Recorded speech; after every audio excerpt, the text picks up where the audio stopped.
1 Reis 14, verso 1 a 13, diz assim a santa, inerrante, infalível palavra de Deus. Naquela época, Abias, filho de Jeroboão, ficou doente. E este disse à sua mulher: use um disfarce para não ser reconhecida como a mulher de Jeroboão, e vá a Siló, aonde vive o profeta Aías, aquele que me disse que eu seria rei sobre este povo. Leve para ele 10 pães, alguns bolos e uma garrafa de mel, e ele dirá o que vai acontecer com o menino. Verso 4. A mulher de Jeroboão atendeu o seu pedido e foi à casa de Aías em Siló. Ora, Aías já não conseguia enxergar, tinha ficado cego por causa da idade, mas o Senhor lhe tinha dito: a mulher de Jeroboão está vindo para lhe perguntar acerca do filho dela, pois ele está doente, e você deve responder-lhe assim e assim. Quando ela chegar, vai fingir que é outra pessoa. Quando Aías ouviu o som dos passos junto à porta, disse: entre, mulher de Jeroboão, porque esse fingimento? Fui encarregado de lhe dar más notícias. Vá dizer a Jeroboão que é isto que o Senhor, o Deus de Israel, diz: tirei-o de dentre o povo e o tornei líder sobre Israel, o meu povo. Tirei o reino da família de Davi e o dei a você. Mas você não tem sido como o meu servo Davi, que obedecia aos meus mandamentos e me seguia de todo o coração, fazendo apenas o que eu aprovo. Você tem feito mais mal do que todos os que viveram antes de você, pois fez para si outros deuses, ídolos de metal. Você provocou a minha ira e voltou as costas para mim. Por isso, trarei desgraça à família de Jeroboão. Matarei de Jeroboão até o último indivíduo do sexo masculino em Israel, seja escravo ou livre. Queimarei a família de Jeroboão até o fim, como quem queima esterco. Os que pertencem a Jeroboão, os cães comerão os que morrerem na cidade, e as aves do céu se alimentarão dos que morrerem no campo. O Senhor falou. Quanto a você, volte para casa. Quando você puser os pés na cidade, o menino morrerá. Todo Israel chorará por ele e o sepultará. Ele é o único da família de Jeroboão que será sepultado, pois é o único da família de Jeroboão em quem o Senhor, o Deus de Israel, encontrou algo bom. Curvemos nossas cabeças e corações, meus irmãos. Senhor, estamos diante da Tua poderosa palavra. Que Teu Espírito nos conduza poderosamente, Senhor, a uma convicção de pecados, a uma correção na justiça, e que nós venhamos ficar atentos ao que Teu Espírito irá nos revelar aqui através das Suas sagradas letras. Ó Pai, não precisamos de profecias contínuas, profecias de falsos mestres, não precisamos de revelações espúrias que há por aí. Precisamos da Tua revelação escrita, ela é suficiente para nós.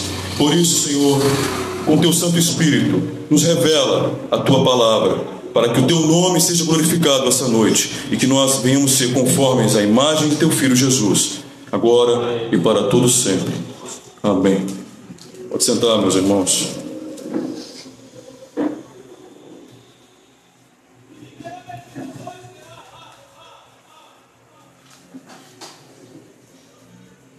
Meus irmãos, Israel teve 2 reis com o nome de Jeroboão. Jeroboão I, que foi o primeiro rei do norte, e é este aqui, do qual lemos no capítulo 14, e Jeroboão II. Esse Jeroboão II, ele reinou em Israel após suceder o pai, o rei Jeoás, e também reinou sobre o reino do norte, mas isso foi bem depois do reinado de Jeroboão I. Ambos os reis, além do nome que compartilhavam em comum, eles tiveram igualmente reinados longos, reinados prósperos financeiramente, porém seus reinados de igual forma foram marcadas por muita imoralidade, por muita corrupção e por pouco ou nenhum temor do Deus verdadeiro. E nesse capítulo 14 nós vamos ver especificamente sobre esse juízo que Deus irá derramar sobre Jeroboão I e o porquê desse juízo. Também é importante entender, meus irmãos, que como Jeroboão I e Jeroboão II eram reis lá na parte norte de Israel, eles não eram descendentes de Davi. Mas mesmo não sendo descendentes de Davi, eles foram cobrados por Deus e cobrados para que eles fossem fiéis aos mandamentos do Senhor. Isso é muito importante, porque nós achamos que os mandamentos do Senhor devem ser cumpridos só pelos eleitos, só pela igreja. Não, o mandamento é universal, toda criatura deve obedecer a Deus, deve obediência ao Senhor. Vamos falar um pouquinho sobre o contexto do qual essa passagem se passa. Israel aqui, no capítulo 14, já era uma nação dividida. Anteriormente, Israel não era dividido, Israel era unificado. E ali, um pouco antes de Jeroboão, reinava o filho de Salomão, e antes do filho de Salomão, reinava Salomão. Israel era apenas uma nação, unificada. Não havia divisão entre Reino do Sul e Reino do Norte. Mas a divisão foi causada justamente por uma revolta que teve com as 10 tribos que habitavam na parte norte de Israel. E essa rebelião foi liderada por esse Jeroboão aqui que lemos no capítulo 14, aquele a quem é designado como Jeroboão I. E o motivo dessa revolta, meus irmãos, foi que as tribos do norte, elas sofriam terríveis e pesadas investidas do reino e com pesados impostos que o rei Salomão tinha colocado para as 10 tribos do reino do norte. E é por isso que o reino do norte, ele se levantou com uma revolta. O reino do norte não havia encontrado nenhuma justificativa plausível para que eles sofressem maiores impostos e uma carga maior do que a parte sul do reino de Israel. Então eles se levantam nessa revolta, e a partir dessa revolta, Israel começaria a ser dividida em 2 nações independentes. O profeta Eliseu e o profeta Elias, eles profetizam nesse contexto de Israel dividido entre Reino do Norte e Reino do Sul. E também muitos profetas profetizam nesse contexto. Então o Reino do Norte fica com um rei independente, Reino do Sul fica também com o seu próprio rei. Reino do Sul fica sob a liderança do rei Reoboão, que era filho de Salomão, e ali está composta pelas tribos de Judá e as tribos de Benjamim, ou seja, enquanto o Reino do Norte é dividido em 10 tribos, o Reino do Sul fica dividido em 2 tribos, tribo de Judá e tribo de Benjamim. E o rei que ali comanda o Reino do Sul é o rei Roboão. O Reino do Norte, então, fica dividido, como eu disse, pelas 10 tribos de Israel, sendo elas Rubem, Simeão, Zebulon, Issacar, Dan, Aser, Naphtali, Levi e José. E os irmãos perguntam, tribo de José? Eu nunca ouvi esse termo, tribo de José. A tribo de José era formada pelas pequenas porções de terra de Efraim e de Manassés. E como Efraim e Manassés eram filhos de José, essas pequenas 2 porções unidas tornaram-se uma porção só, que é atribuída a ela a tribo de José. Então é a junção da tribo de Efraim com a tribo de Manassés. Pois bem, meus irmãos, então ficou assim o reino dividido de Israel. E é nesse período de reino dividido que se passa esse relato que lemos aqui em 1 Reis, capítulo 14, verso 1 a 13. Um dos personagens principais dessa história é justamente aquele que foi o líder dessa rebelião, dessa revolta, o rei Jeroboão I. Aquele mesmo que foi o fundador do Reino do Norte, que se revoltou contra Salomão. É sobre ele que aqui é falado e é sentenciado essa profecia, essa ira de Deus contra ele. Vamos entender um pouco então, antes de entrarmos no texto, quem foi Jeroboão. Jeroboão era um efraimita, de origem muito humilde, filho de Nebate, de Zerua. Sua mãe ficou viúva muito cedo, e isso está em 1 Reis, no capítulo 11, no verso 26. Mas mesmo assim, Jeroboão conseguiu galgar posições muito importantes no reino que naquele momento era um reino unificado, o reino de Salomão. Posteriormente, quando o reino é dividido e Jeroboão se torna rei do Reino do Norte, O reinado de Jeroboão I foi um reinado muito próspero financeiramente e foi marcado por intensas construções. Por exemplo, duas das suas notáveis obras está aí no capítulo 12 de 1 Reis, no verso 25, que foi a reconstrução de Siquém, de Efraim, e a reconstrução de Penuel. Então, foi marcada por muitas construções o reinado de Jeroboão, o reino do norte. Mas isso é muito importante, meus irmãos, porque Jeroboão, ele não é nem tanto conhecido por isso, mas o reinado de Jeroboão, ele ficou marcado pela forma de como Jeroboão promoveu o pecado em Israel, como ele divulgou, como ele prosperou a rebelião e a idolatria em Israel. E Jeroboão tinha um propósito com isso. Jeroboão tinha um propósito político com isso. Lembra que eu disse que ele reconstruiu esses templos? Pois é, esses templos foi a reconstrução de Siquém, de Efraim, e a construção de Penuel. Só que ele reconstrói isso com um propósito político, de ali começar a construir ídolos e ali incitar o povo a se prostrar diante daqueles ídolos. Jeroboão construiu santuários em Dan, em Betel, e estabeleceu ali bezerros, trazendo para dentro de Israel um sincretismo religioso, ou seja, uma mistura. Ao mesmo tempo que o povo do Reino do Norte ia ao templo e dizia que louvava a Deus, eles se prostravam diante desses deuses estabelecidos por Jeroboão e adoravam também a esses falsos deuses. E por tudo isso, Jeroboão ficou conhecido como aquele que fez Israel pecar. E como consequência desse ato, Jeroboão foi alvo desse juízo terrível de Deus que lemos aqui no capítulo 14. A divisão do texto é muito simples. Primeira coisa, vamos ver aí o derramar do juízo de Deus.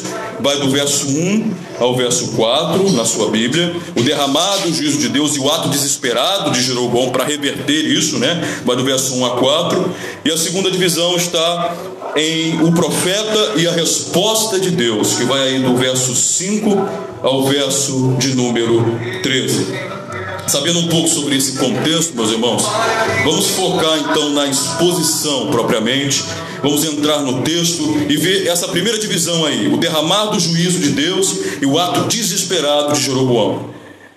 Vamos começar pelo verso 1, vamos ler todo o verso 1, diz assim: naquela época, Abias, filho de Jeroboão, ficou doente. E eu quero destacar essa primeira frase aqui, no verso 1, naquela época. Que época é essa, meus irmãos? Porque diz que é essa época em que o filho de Jeroboão fica doente. Essa época está se referindo aos acontecimentos anteriores do capítulo 13. Se você olhar comigo aí o capítulo 13, nós vamos ver justamente esse ato de Jeroboão de promover idolatria. Vamos ver isso, voltando mais um pouquinho, no capítulo 12, vamos ver no verso de número 26 e no verso de número 7. E prestem atenção nisso. Apesar desse ato aqui de Jeroboão, de trazer ídolos, ser um ato político, quando eu falo ato político, era o seguinte, meus irmãos. Jeroboão não queria que o povo do Reino do Norte fosse para o Reino do Sul adorar lá. Porque se o povo fosse adorar no Reino do Sul, o povo ficaria no Reino do Sul. O Reino do Norte já não existiria, não teria habitantes. Então, uma manobra política, Jeroboão ele coloca deuses ali, falsos deuses no Reino do Norte, para prender o povo à adoração ali. Promove falsos santuários e falsos deuses. Mas mesmo assim, Deus tratou como sendo um pecado terrível. Olha aí no capítulo 12, no verso 26 e 27. Olha só. Jeroboão pensou: o reino agora provavelmente voltará para a dinastia de Davi. Se este povo subir a Jerusalém para oferecer sacrifícios no templo do Senhor, novamente dedicarão sua lealdade ao Senhor deles, Roboão, rei de Judá. Eles vão me matar e vão voltar para o rei Roboão. Por isso que eu falo que é uma estratégia política. Consequentemente, se o povo ir para o Reino do Sul e adorar o Reino do Sul, o povo vai ficar no Reino do Sul e vai servir ao rei do Reino do Sul, e consequentemente o Reino do Norte não precisará existir. Consequentemente, Jeroboão não será mais um rei e ele perderá a sua dinastia. Então percebam que é uma manobra política, tá? E como diz o verso 33 do capítulo 13, vamos no capítulo 13 e olhar no verso 33, que diz assim, 13:33.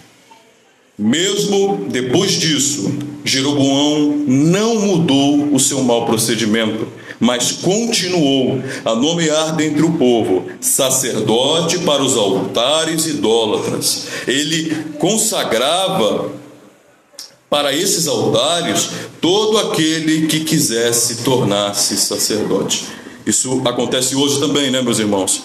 Muitos pastores são consagrados de qualquer forma, e aqui a semelhança estava acontecendo. Jeroboão estava consagrando qualquer um que quisesse se tornar sacerdote, se tornaria sacerdote no Reino do Norte. Não é assim. Nós sabemos a seriedade do sacerdócio no Antigo Testamento, sabemos que aquilo prefigurava o que Cristo faria por nós. Não era qualquer um que deveria servir. Mas aqui Jeroboão, por egoísmo, por ganância, não mudou a sua conduta. Ou seja, meus irmãos, o juízo de Deus era inevitável.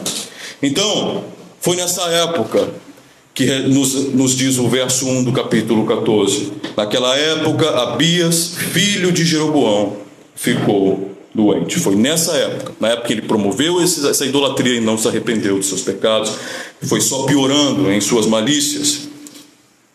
E nessa época nos é dito que Abias, filho de Jeroboão, na parte B do verso 1, ficou doente. Não sabemos qual foi a doença, meus irmãos, especificamente, mas foi, obviamente, uma doença mortífera. E esse derramar inicial da ira de Deus sobre o filho de Jeroboão deixou Jeroboão extremamente desesperado. Jeroboão percebeu que aquilo era de fato um juízo inicial de Deus. E é em meio nesse desespero que ele tem uma ideia. E essa ideia é narrada no verso 2 e 3. Aí, vamos ler. Olhe nas suas escrituras, olhe na sua Bíblia comigo. E este disse à sua mulher, essa foi a ideia que ele teve: use um disfarce para não ser reconhecida como a mulher de Jeroboão, e vá a Siló, onde vive o profeta Aías, aquele que me disse que eu seria rei sobre esse povo. Verso 3: leve para ele 10 pães, alguns bolos e uma garrafa de mel, e ele lhe dirá o que vai acontecer com o menino. Essa é a ideia que ele teve: enviar a sua esposa de forma disfarçada até o profeta de Deus, para que o profeta de Deus profetizasse algo bom ou revertesse a situação doente do seu filho. Jeroboão provavelmente, é meio estranho, né, meus irmãos, porque sendo um rei, ele poderia levar ou enviar qualquer um dos seus súditos, não é mesmo?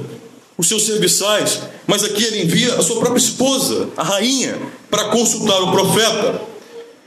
E por que isso, meus irmãos? Porque isso não é comum. Isso é claramente por causa que esse ato deveria ser mantido em segredo. Que ato? O rei Jeroboão indo buscar ajuda, não nos deuses falsos que ele estabeleceu, mas no profeta de Deus. No profeta de Deus. Isso seria uma incoerência. Isso seria uma incoerência muito grande. Por isso deveria ser mantido em segredo. A sua esposa deveria ir ao profeta, porque se espalha e se divulga uma notícia que o próprio rei do norte, que estabeleceu os falsos deuses para que os falsos deuses ouvissem as orações de Israel, ele mesmo não confia nos falsos deuses, ele mesmo não recorre aos falsos deuses, o povo não acreditaria no rei. O povo iria para o reino do sul adorar o Deus verdadeiro. E é por isso que ele faz isso aqui. Isso causaria um colapso político. Se o povo ficasse sabendo que o rei não acreditava nos próprios deuses que ele estabeleceu nos templos. E a rainha aqui era a única pessoa confiável para guardar esse segredo. E é claro, meus irmãos, como mãe, ela faria de tudo para salvar seu filho. O sentimento materno falaria mais alto para que ela fosse e mantesse a discrição, mantesse a diligência. E como esposa, ela manteria fielmente o relatório. E a ordem é essa, no verso 2, né? Leamos novamente. E disse a sua mulher: use um disfarce para não ser reconhecida como a mulher de Jeroboão. Isso aqui já diz tudo sobre a intenção de Jeroboão. Usar o disfarce era para enganar o profeta Aías, pois o profeta já estava com a idade muito avançada. E se a esposa, a rainha, aparecesse sem disfarce, o profeta reconheceria que aquela era a rainha.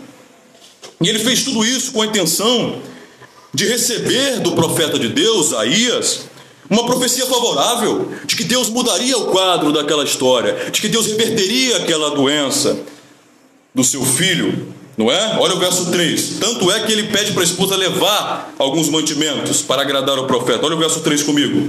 Leve para ele 10 pães, alguns bolos e uma garrafa de mel. Ele lhe dirá o que vai acontecer com o menino. Ou seja, ele acreditava no profeta de Deus. Ele não acreditava nos falsos ídolos, mas ele acreditava no profeta de Deus. Tanto que ele fala, ele lhe dirá, ele tem resposta. O Deus verdadeiro tem a resposta, não é os falsos deuses. E esses presentes, relatados aqui no verso 3, né? 10 pães, alguns bolos e uma garrafa de mel, era um presente que não condizia muito com presentes de um rei.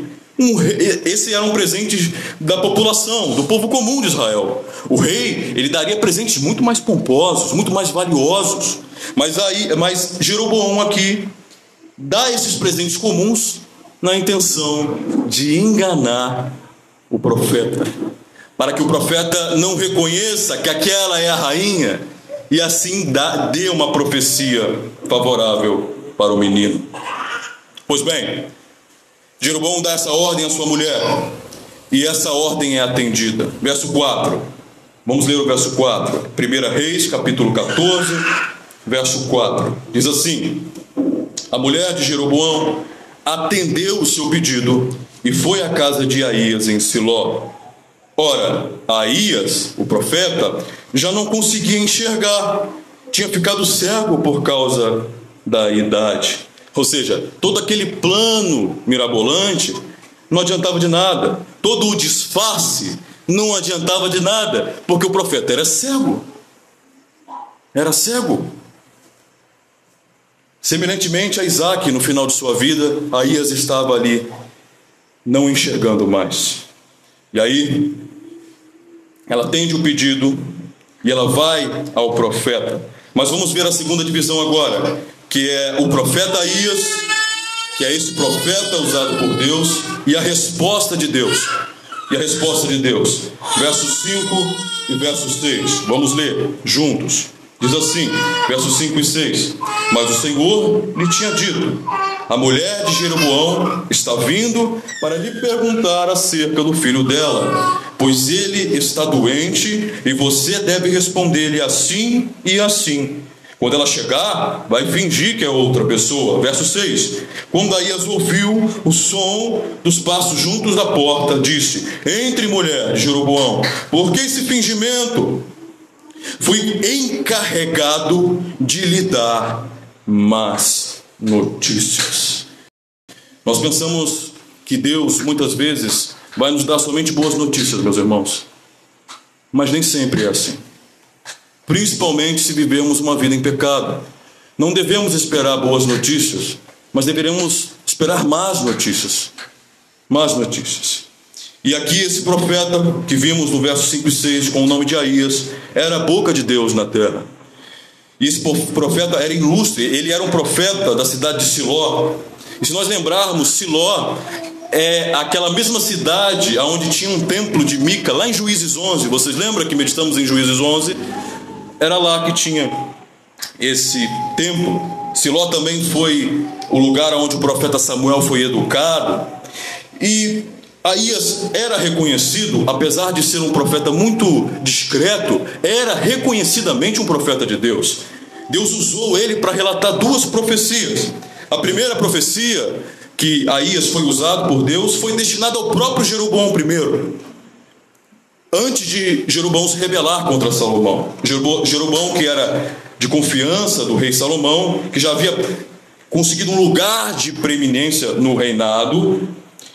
E isso a gente vai ver em 1 Reis 11, 28. Ele ali recebe uma profecia. Volte comigo um pouquinho no capítulo 11. Nós vamos ver essa primeira profecia do profeta Aías, no capítulo 11, no verso de número 28. Vamos ver como era Jeroboão antes de se tornar rei. 1 Reis 11, 28, diz assim: ora, Jeroboão era homem capaz, e quando Salomão viu como ele fazia bem o seu trabalho, encarregou-o de todos os que faziam trabalho forçado, pertencentes à tribo de José. Então, antes de se tornar rei, Jeroboão tinha um cargo importante no reinado de Salomão. Mas um certo dia, o profeta Aías se vestiu como uma capa, e vocês percebem um paralelo, né? A primeira profecia, o profeta se veste com uma capa. Na segunda profecia, a mulher usa uma capa, um disfarce para enganar o profeta. Mas na primeira profecia, Aías, ele veste uma capa nova. Ele vai até Jeroboão e parte essa capa em 12 pedaços. E esse simbolismo dele partir, o profeta partir a capa em 12 pedaços, estava simbolizando que Deus rasgaria o reino de Salomão e daria 10 tribos para que o próprio Jeroboão governasse. Se você olhar aí o verso 29 até o verso 39, encontramos esse relato. Olha só, verso 29 a 39. Naquela ocasião, Jeroboão saiu de Jerusalém, e Aías, o profeta de Siló, que estava usando uma capa nova, encontrou-se com ele no caminho. Os dois estavam sozinhos no campo, e Aías segurou firmemente a capa que estava usando, rasgou-a em 12 pedaços, e disse a Jeroboão: apanhe 10 pedaços para você, pois assim diz o Senhor, o Deus de Israel: saiba que vou tirar o reino das mãos de Salomão e dar a você 10 tribos. Mas por amor ao meu servo Davi e à cidade de Jerusalém, ao qual escolhi, dentre todas as tribos de Israel, ele terá uma tribo. E o motivo de Deus fazer isso está no verso 33. Farei isso porque eles me abandonaram e adoraram Astarote, a deusa de Sinódio, Camus, deus dos Moabitas, e Moloque, deus dos Amonitas, e não andaram nos meus caminhos, nem fizeram o que eu aprovo, nem obedeceram aos meus decretos, as minhas ordenanças, como fez Davi, seu pai. Ou seja, Aías, como um profeta respeitado, porque inclusive essa profecia se cumpriu, não é mesmo? Então ele era a boca de Deus. Então Jeroboão sabia e respeitava muito o profeta Aías, muito o profeta Aías. Mas ele, mesmo sabendo, meus irmãos, que ele ganhou esse reino por causa da desobediência de Salomão, mesmo assim ele incorreu no mesmo pecado. No mesmo pecado. E quanto de nós, meus irmãos, não olhamos ao nosso redor, vemos a vida de muitas pessoas que vivem em pecado, sabemos que Deus condena condutas pecaminosas e que Ele separou para si mesmo um povo irrepreensível. Mesmo sabendo disso, nós caímos e permanecemos nos mesmos pecados, fazemos como Jeroboão fez aqui.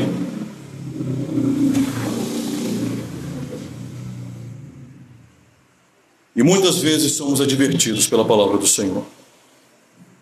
Pois bem, vamos retornar no capítulo 14, no verso 6.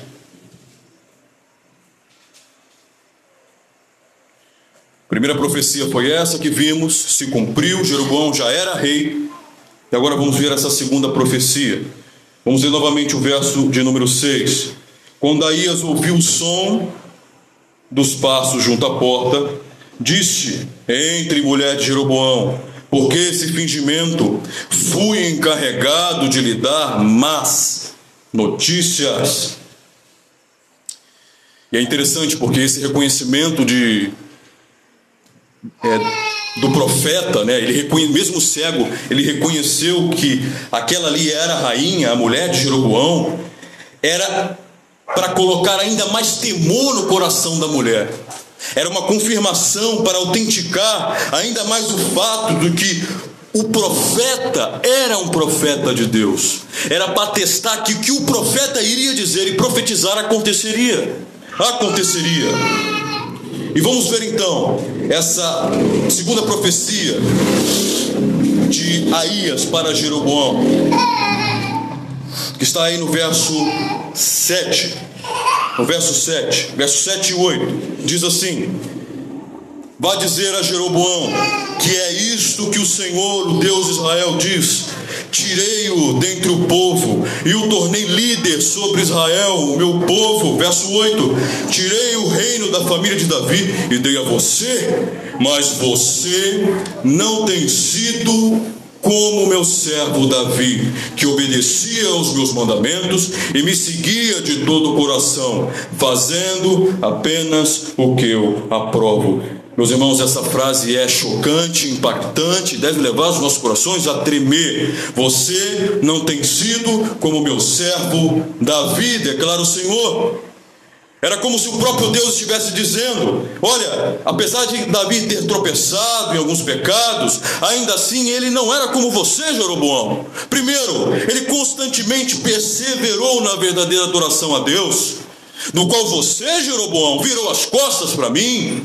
Segundo, ele se arrependeu de verdade, se afastou dos seus pecados, enquanto tu, Jeroboão, continua teimoso, obstinado e incorrigível.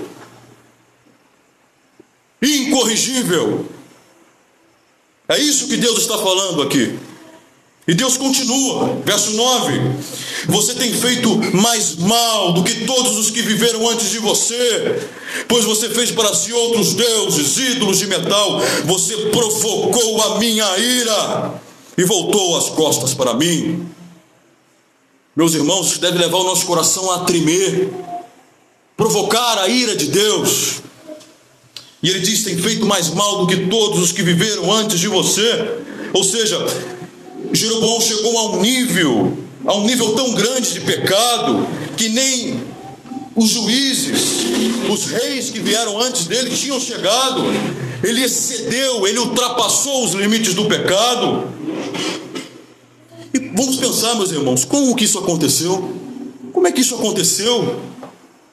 Bom, até aqui nenhum dos governantes de Israel havia estabelecido a adoração idólatra de deuses em Israel, como éfode, terafim e similares. Nenhum deles tinham colocado isso como um culto oficial em Israel. Nenhum dos reis tinham feito isso até agora. Nenhum deles tinham estabelecido a idolatria como substituição da verdadeira religião. Mas Jeroboão fez isso aqui. Ele impôs um sistema idólatra como regra para Israel seguir. Por conta disso, meus irmãos, aí vem o conteúdo dessa profecia. Olha o verso 10 e 11. Por isso trarei desgraça à família de Jeroboão. Matarei de Jeroboão até o último indivíduo do sexo masculino em Israel, seja escravo ou livre. Queimarei a família de Jeroboão até o fim, com quem queima esterco. Verso 11: dos que pertencem a Jeroboão, os cães comerão os que morreram na cidade, e as aves do céu se alimentarão dos que morrerem no campo. O Senhor falou. O Senhor falou. Isso é chocante, meus irmãos. Isto é aterrorizante. Mas esse é o derramar da ira de Deus sobre pecadores que não se arrependem. E aqui, uma das coisas que Deus declara, especificamente, aí no finalzinho do verso 11, quando diz: as aves do céu se alimentarão dos que morrerem no campo. Isso aqui é um cumprimento da promessa de Deus. Deus tinha prometido a isso.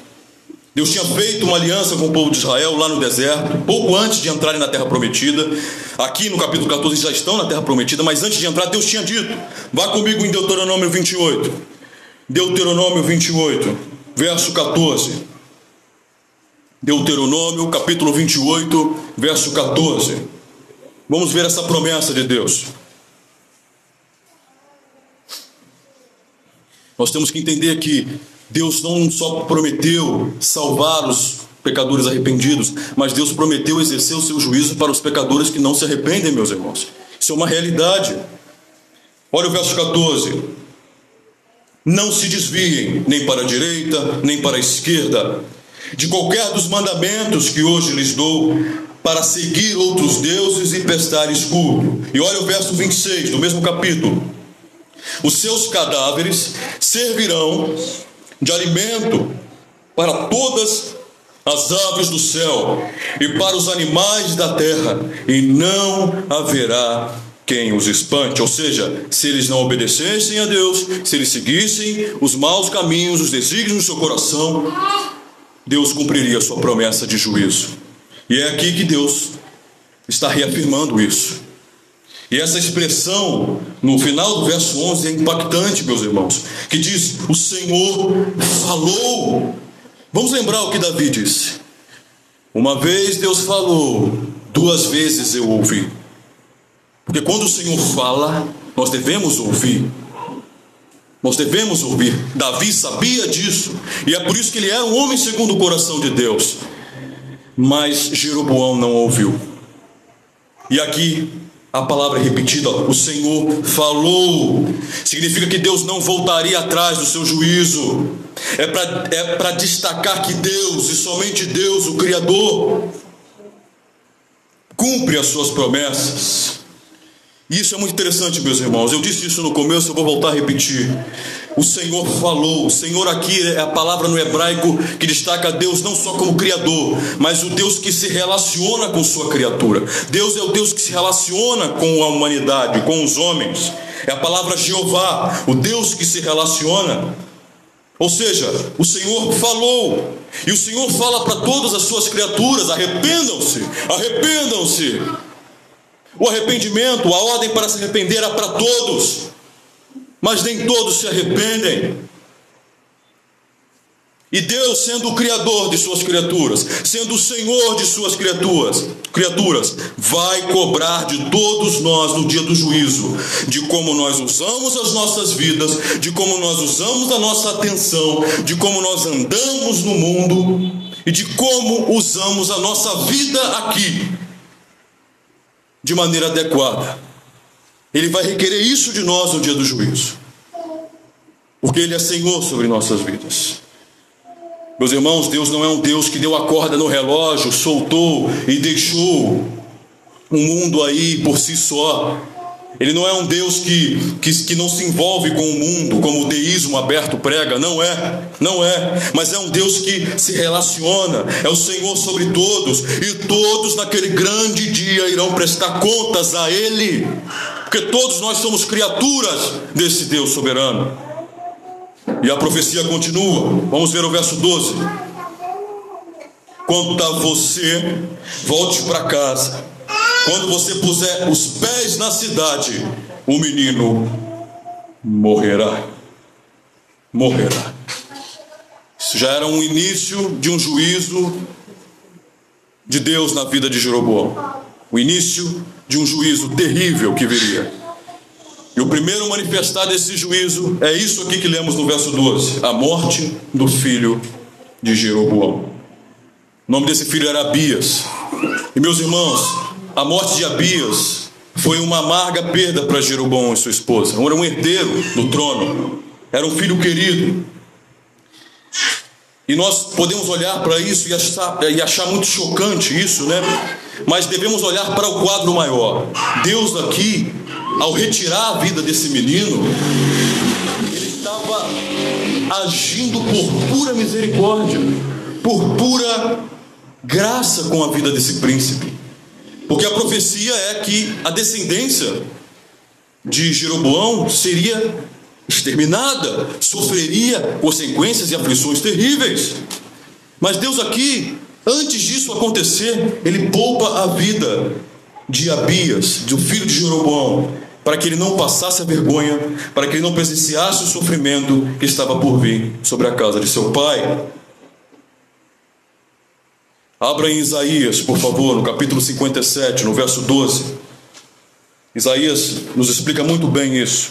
O Senhor, ele age assim. Ele poupa a vida dos justos de muitos males aqui no mundo. Isaías 57, verso 12, diz assim, a palavra inerrante de Deus: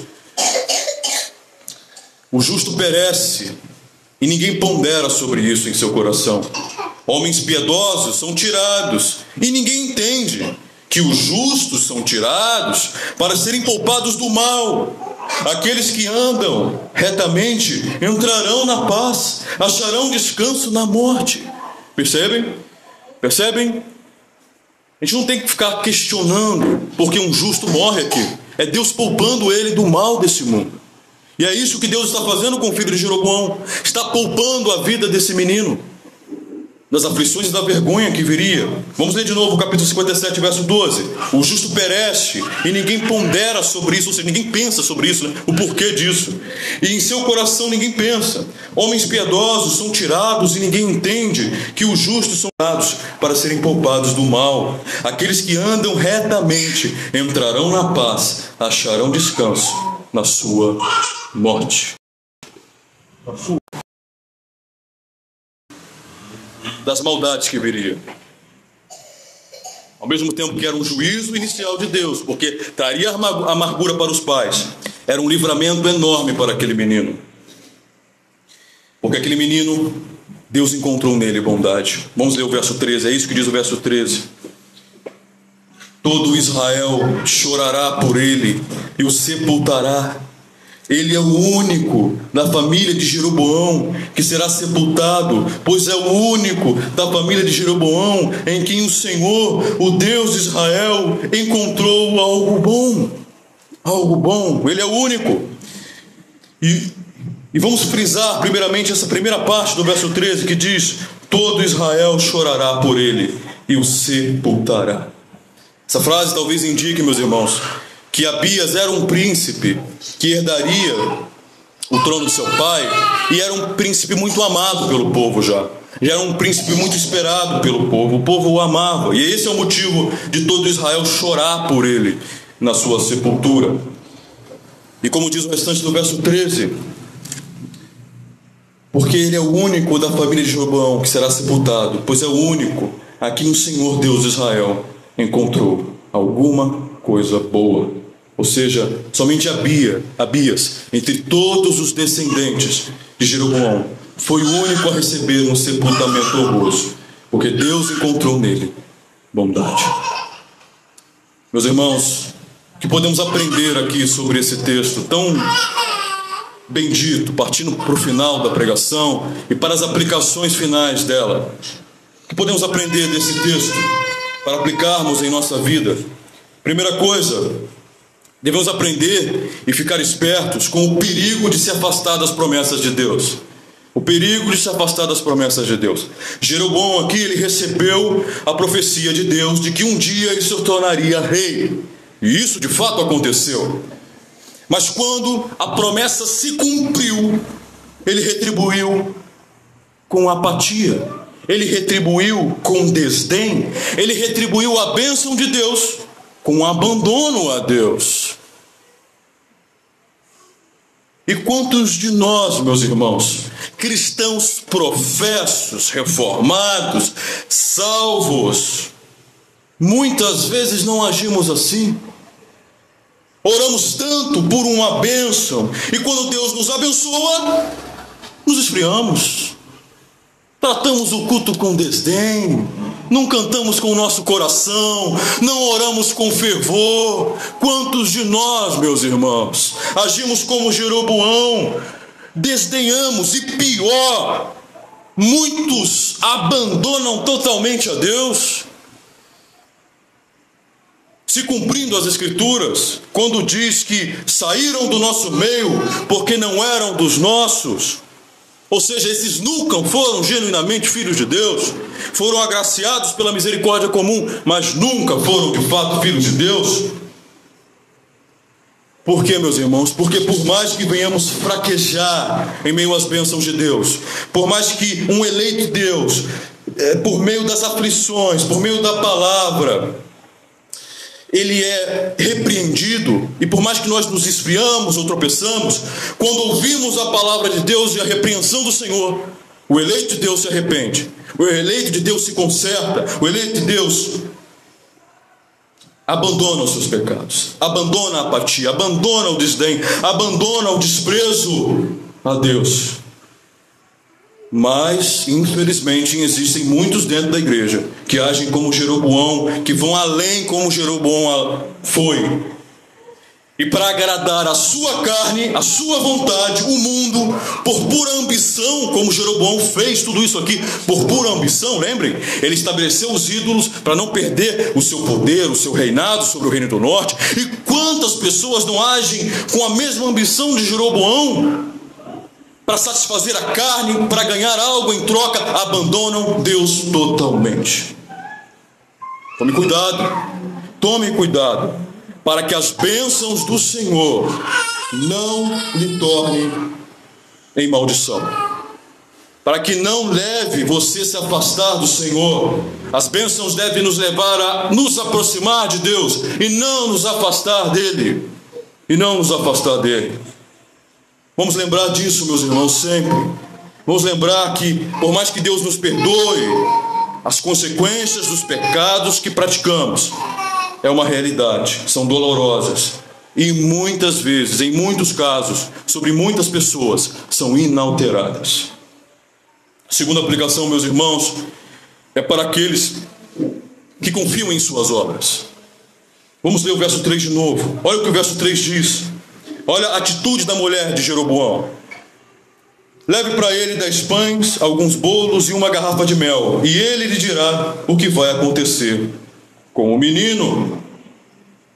A esposa de Jeroboão é um retrato daqueles que esperam receber salvação de Deus simplesmente por seus serviços formais, simplesmente por servirem formalmente na casa de Deus, simplesmente por ser um bom cidadão no mundo, por não cometer crimes que vão contra a lei dos homens. Muitos acham isso.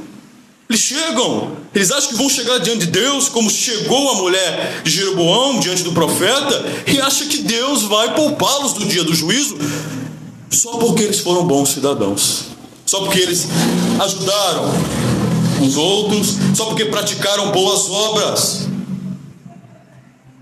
Oh, meus irmãos, muitos ímpios ouvirão de Jesus naquele dia: afaste de mim, maldito, para o fogo que foi separado para o diabo e os seus anjos, pois eu nunca vos conheci. Mas, Senhor, em teu nome eu profetizei, Senhor, em teu nome eu curei. Sim, mas eu nunca vos conheci. Ninguém é salvo por dons. Não somos salvos por dons, meus irmãos. Essas pessoas irão falar: Senhor, eu preguei, pregação é um dom. Senhor, eu curei, curar é um dom. Mas isso não vai salvar essas pessoas. Assim como a esposa de Jeroboão, e Jeroboão não teve uma boa notícia ao simplesmente apresentar boas obras, nós não vamos ter uma boa notícia no dia do juízo se chegarmos diante de Deus e apresentar as nossas boas obras. Efésios 2, 8, 9, pela graça sois salvos, isso não vem de vocês, é dom de Deus, não vem de obras para que ninguém se glorie. Os que acham que podem ser livres da condenação somente por bom comportamento, por pura civilidade, encontrarão uma terrível decepção no dia do juízo, quando entre os demônios a porção deles forem reservadas na escuridão extrema. Mas com o cristão verdadeiro não é assim. Louvado seja Jesus Cristo, porque o cristão verdadeiro entendeu que ele nunca pode ser salvo pela boa conduta, porque sem Cristo ele jamais conseguiria andar em santidade. Ele reconhece que toda a obra da santificação, da salvação, é operada pelo Espírito de Cristo em nós. E é por isso que esses que reconhecem isso já foram para Cristo, reconhecendo a sua miséria, reconhecendo a sua incapacidade, abandonaram os seus pecados, lutam contra eles todos os dias, e assim receberam graça do Senhor. Oh, bendita graça do nosso Senhor! Receberam o dom da santificação que os capacita todos os dias para mortificar a carne, para viver em gratidão a Deus e oferecer agora suas vidas a Ele. não no pecado, não na lascívia, não no mundo, mas oferecer os nossos corpos como sacrifício vivo e santo a Deus, pois é Deus que produz isso em nós. Esses entenderam que eles não fazem isso para ganhar o céu, pois o céu já lhe foi dado no ato da justificação. Agora eles, como forma de retribuição, oferecem suas vidas em santificação pelo que Deus fez por eles. Pelo que Deus fez por eles. Filipenses 2,13, pois é Deus quem produz em vocês tanto o querer quanto o realizar, de acordo com a boa vontade dele. É Deus que produz em nós. Não há motivo para vanglória, para nos acharmos e para sermos salvos por obras. Ninguém será salvo por obras. Ninguém. Somos salvos pela graça. Porém, se você me ouve essa noite, mas ainda não age dessa forma, não alcançou a graça de Deus, não vive no Evangelho Santo de Cristo, se você vive achando que pode ser salvo por suas obras, você está seguindo os passos de Jeroboão e de sua esposa. E se você persistir nesse caminho, eu vou repetir as mesmas palavras do profeta, que disse: fui-lhe encarregado de lhe dar más notícias. Fui encarregado de lhe dar más notícias. E a má notícia é essa. É essa.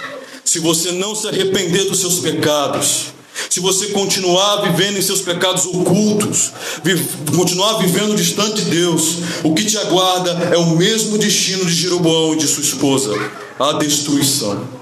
E eu não falo aqui de uma destruição física, meus irmãos, mas eterna, no inferno, aonde o fogo nunca se apagará e você queimará por toda a eternidade. Vimos isso hoje de manhã. A alma é eterna, ela não será destruída, o corpo sofrerá eternamente no inferno. No inferno. Por isso, escute o que Jesus diz para você essa noite.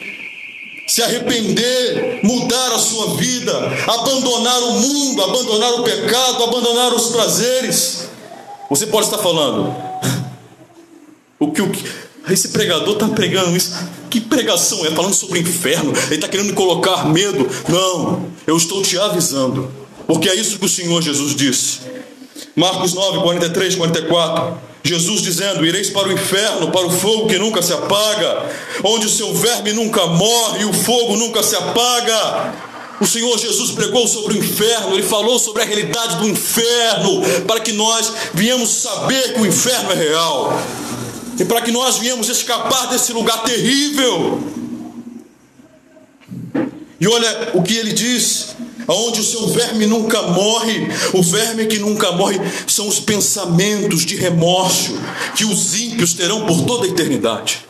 Pensamentos do tipo: por que eu não me prostrei diante de Deus? Por que eu não abandonei os meus pecados? Por que eu amei mais o mundo do que a Deus?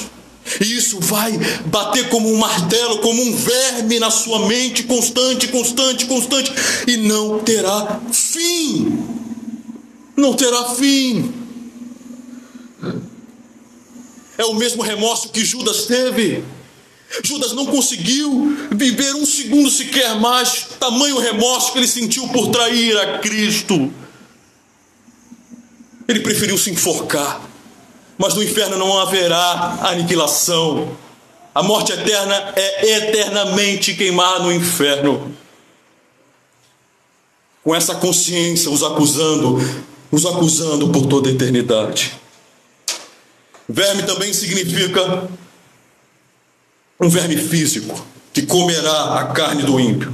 Pois nós sabemos que não só a alma é eterna, mas o corpo. Lembra? Nós que somos salvos em Cristo, teremos nossos corpos transformados em glória, e nós vamos habitar no céu eternamente com um corpo de glória. Mas no inferno também haverá o corpo eterno, junto com a alma eterna. Meus irmãos, eles sofrerão juntos por toda a eternidade no inferno. E nós sabemos que existem vermes que fecham feridas, machucados, tecidos de pele. E uma das funções do verme que nunca morre é essa: enquanto os ímpios queimarão eternamente, o seu corpo será dilacerado, os vermes, e muitos vermes estarão em seu corpo, e fecharão as feridas, e o fogo queimará e fecharão as feridas, o fogo queimará por toda, e por toda, e por toda, e por toda, e por toda a eternidade. Isso tudo porque você amou mais os seus pecados do que a Cristo. Isso tudo porque você, como Judas, pisou, desprezou o sacrifício de Cristo. Judas ouviu todos os sermões de Cristo. Judas ouviu todas as pregações de Cristo. Judas realizou os mesmos milagres dos outros apóstolos, mas não abandonou os seus pecados.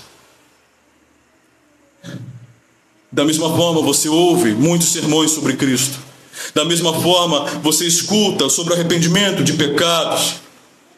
Da mesma forma, você pode ter muitos dons, mas se você não se arrepender genuinamente e abandonar os seus pecados, de nada adiantará no dia do juízo. Se você não abandonar os seus pecados, você irá eternamente para o inferno sofrer esse ciclo infindável de sofrimento. Tudo isso porque você rejeitou a graça de Deus. Você rejeitou a salvação que você mesmo ouviu várias vezes. Cada vez que você ouvia mais e mais e mais e mais a palavra de Cristo, mais o seu coração se tornava duro, mais o seu coração se tornava teimoso, obstinado. Mais você amava o mundo, rejeitava Cristo, a sua palavra, a oração, mais você amava os seus pecados. E são essas lembranças que vão te atormentar no inferno eternamente. Eternamente. Eternamente. Por isso a importância de você se arrepender hoje dos seus pecados, a urgência de hoje você abandonar os seus pecados, entregar genuinamente a sua vida a Cristo e confiar que Ele foi capaz de te salvar dos seus próprios pecados. Abandone seus pecados, abandone o mundo, pois tudo que eles podem oferecer para você, o mundo, o pecado e o diabo, são prazeres momentâneos. Como diz o apóstolo João, tudo que há no mundo é passageiro. Abandone tudo que é passageiro, abrace a felicidade eterna, a salvação eterna e creia em Cristo. Creia no Senhor, pois só Ele pode nos conceder a alegria verdadeira. Ele mesmo disse: vinde a mim, todos que estão cansados e oprimidos, e eu vou lhes aliviar. Ele prometeu, creia nessa promessa, vá diante de Cristo e fale: eu não consigo por mim mesmo me salvar, eu sou incapaz, eu entrego, eu me rendo a Ti, ó Cristo. Creia nisso, meus irmãos. Creia nisso e você será salvo. E você será arrancado desse destino terrível no qual estão destinados todos os ímpios, todos os pecadores que não se arrependem. Terceira e última aplicação, meus irmãos. Eu vejo Cristo de forma sublime aqui no verso 13. E eu quero chamar a sua atenção novamente para ler o verso 13. Aqui nós vemos o Senhor Jesus Cristo. Diz assim o verso 13: todo Israel chorará por ele e o sepultará. Ele é o único da família de Jeroboão que será sepultado, pois é o único da família de Jeroboão em quem o Senhor, o Deus de Israel, encontrou algo bom. Enquanto eu estava meditando nesse trecho, eu escrevi um diálogo. Eu imaginei um diálogo na eternidade. E esse diálogo envolvia Deus Pai e Deus Filho. E durante a minha meditação nessa passagem, eu escrevi esse diálogo em que Deus Pai conversa com Deus Filho e Deus Filho responde a Deus Pai. E eu quero que você ouça. Deus diz assim para Cristo: olhe, meu filho, olhe como a humanidade se perderá, amando mais ao pecado do que a mim.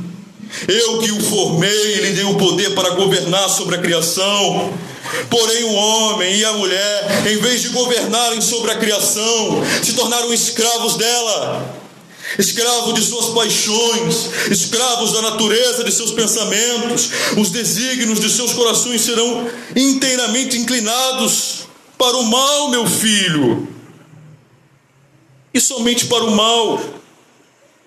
Meu filho, eles serão assim, porque não me ouvirão, se rebelarão contra mim, e todos que se rebelam contra mim se tornam meus inimigos, e todos os meus inimigos terão que ser punidos por minha santa e justa ira. Olhe, meu filho, não haverá um justo sequer, nenhum, todos se perderão, ó meu filho, e o único a quem encontro bondade e que sempre será justo és tu, meu filho, és tu.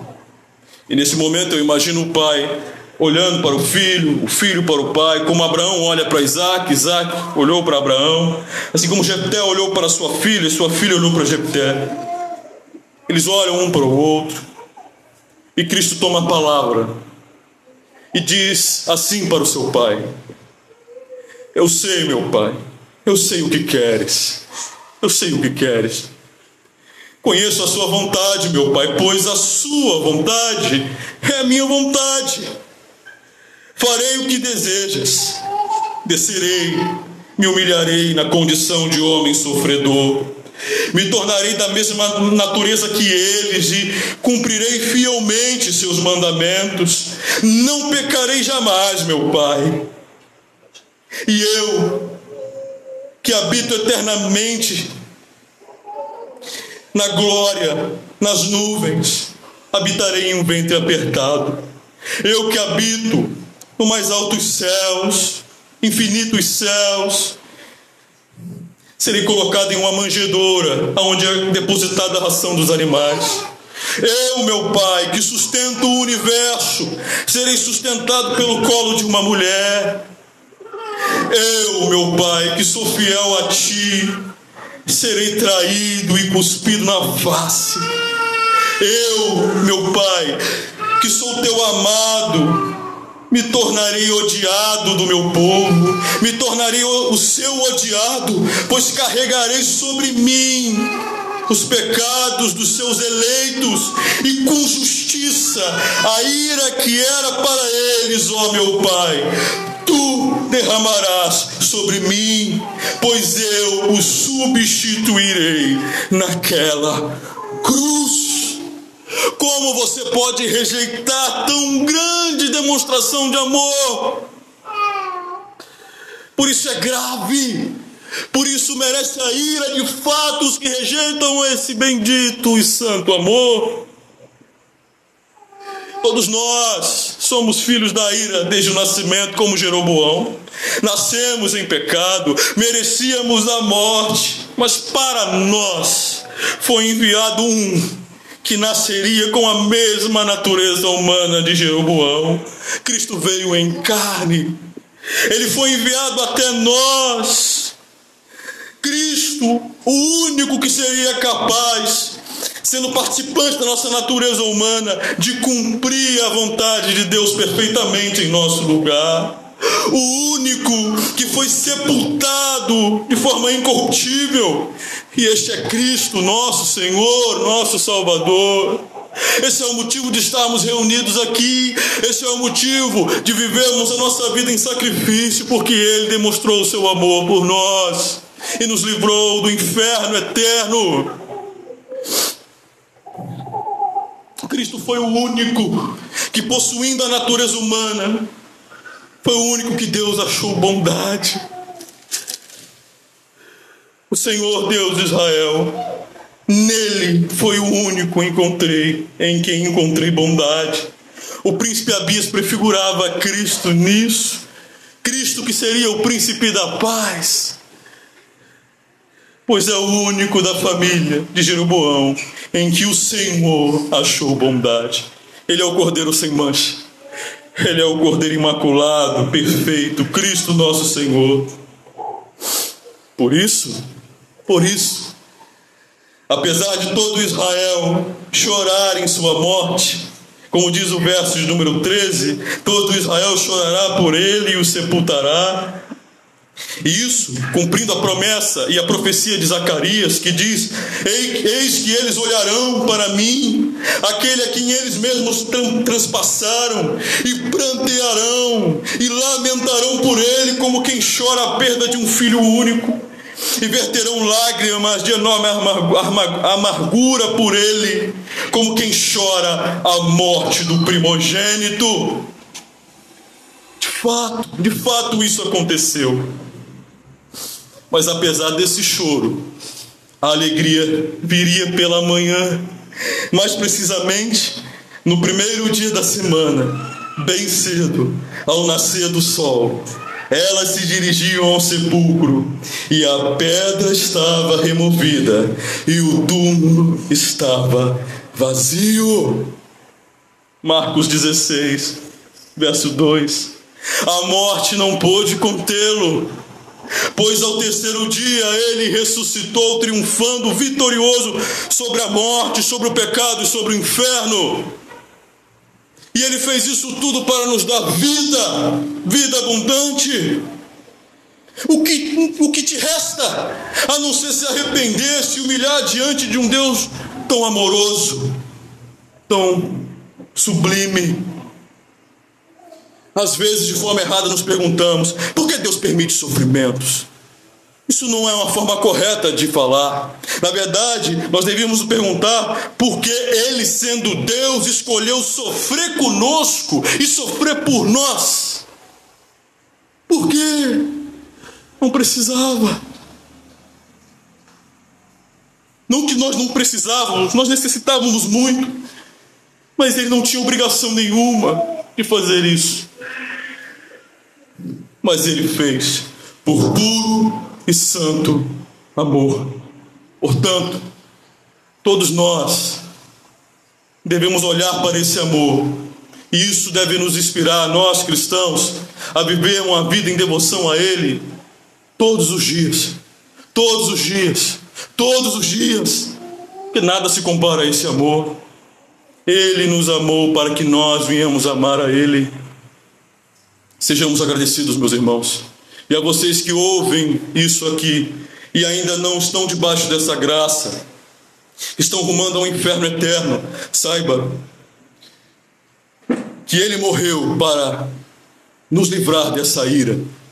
E basta você se arrepender e crer em Cristo verdadeiramente, para que você seja remido de seus pecados e seja salvo da ira que há de vir. Nos coloquemos de pé, meus irmãos. Vamos orar ao Senhor. Oh, meu Deus, que tamanho amor que nos quebranta e nos esmiuça como pó. Pois de fato fomos tirados do pó, e nós devemos estar sempre curvados ante a Ti, com os nossos rostos e corações no pó. Oh, como Tu és bendito, como Tu és maravilhoso. Nós totalmente indignos, miseráveis, rumando ao inferno porque amamos um dia mais o pecado do que a Ti, porque escolhemos o mal em vez do bem. Estávamos rumando para a perdição eterna, mas Tu com grande amor nos resgatou. Oh Deus, oh amado de nossas almas, que isso venha a ser combustível suficiente para nos conduzir a uma vida de piedade, de santidade, que mesmo em meio aos sofrimentos, viemos saber que a maior bênção Tu, ó Pai, nos concedeu. Enviou Seu Filho para morrer por nós, aquele a quem o Senhor, aquele a quem habita a bondade, e aquele a quem o Senhor encontrou bondade somente nele, Cristo. Oh Pai, obrigado por tamanho sacrifício. Agradecemos ao Senhor. Senhor, nos conduza em verdadeiro quebrantamento diante de tamanho sacrifício. Que essa palavra aqui pregada pelo Teu Santo Espírito aos nossos corações, e cada aplicação dela venha se firmar como um prego em nossos corações, firme e sólido. Senhor, não nos deixe ficar relapsos, não nos deixe ficar sonolentos em nossa vida espiritual, Senhor, nos perdoe por todas as vezes que pecamos contra esse sacrifício. Quantas vezes agimos, Senhor, como Jeroboão, ó Pai, tenha misericórdia de nós. Todas as vezes que oferecemos nossos louvores de qualquer maneira diante a Ti, todas as vezes que oramos de qualquer maneira, ó, como somos ingratos, ó Pai. Merecemos a Tua ira, mas age conforme o Teu amor leal. Haja com Tua misericórdia sobre nós, ó Pai. Ó Senhor, se há aqui uma alma cansada, aflita, que o Senhor venha consolar, produzir arrependimento e que essa alma venha voltar-se a Ti, que ela venha sentir a urgência de abandonar qualquer pecado e viver para a Tua glória, pois foi para isso que o Senhor nos chamou. Que nisso tudo, nenhuma glória seja para nós, mas tudo seja para o Senhor. Que nossas pregações sejam cristocêntricas, que nossos louvores sejam cristocêntricos, que as nossas orações sejam cristocêntricas, que tenham o Teu Filho no centro, mas que principalmente nossas vidas, ó Pai, venham ter Cristo no centro. Precisamos disso, Pai. Oramos porque somos fracos. Oramos porque não conseguimos por nós mesmos. Por isso eu rogo, Senhor, fortaleça a nossa alma, nos firme em Tua verdade e nos desvia de qualquer erro, de qualquer engano no nosso coração, de heresias que há pelo mundo, e nos mantém firme em Teu verdadeiro Evangelho. Nos conduza, Senhor, de acordo com a Tua vontade, ao retorno de nossas casas. Se for para o Senhor nos dar uma noite tranquila, uma semana abençoada, ó Senhor, Te louvaremos, Te agradeceremos, nos regozijaremos por isso. Mas se for para o Senhor nos guiar em aflições, em sofrimentos, nos dias que estão nos aguardando, o Senhor também igualmente será glorificado e exaltado nisso, pois sabemos que todas as coisas cooperam para o nosso bem, de sermos conforme a imagem de Cristo, o homem sofredor. Ó Senhor, nos conduza, independente do que nos acontecer, nos conduza fielmente a Ti. Se for para acontecer como foi com Jó, o Senhor nos tirar tudo, que assim seja, mas não retire de nós o Teu Espírito, não retire de nós o Teu tremor, não retire, Senhor. Pois o Senhor disse em Tua palavra: nunca os deixarei e nunca os abandonarei. Cremos nisso, ó Deus, cremos nisso. Tu és santo, bendito e eterno. Obrigado por ouvir as nossas orações, nossos louvores. Obrigado por falar conosco através da Tua palavra. Te agradecemos e confiamos em Ti, agora e para todo sempre. Amém.